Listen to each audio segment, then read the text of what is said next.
Do you usually feel a little scared when you go camping? Today I'm going to show you how to make an easy and inexpensive intruder alarm. You will need a mouse trap, some party poppers or pull string fireworks, some fishing line and some tape. Start by cutting the party popper apart. And then take out the explosive charge.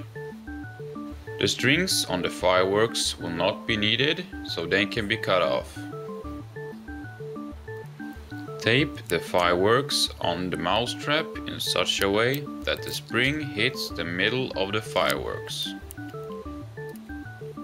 Then make a small loop at the end of the fishing line that fits the mousetrap's trigger. Now attach the mousetrap to the base of a tree near your camp. You can also camouflage it. Now tie the fishing line on a tree close to your camp and make a perimeter around it.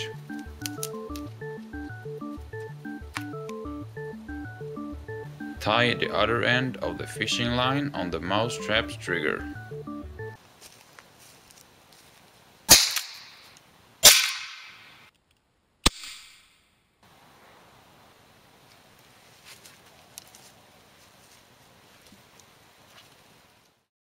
Thanks for watching. If you liked this video, then why not give it a thumbs up? And perhaps you like some of my other videos, like the one to the left, Vettling's axe work, or the one to the right, primitive survival trap. Also, be sure to subscribe if you haven't already. You can also follow me on Facebook at NorthSurvival.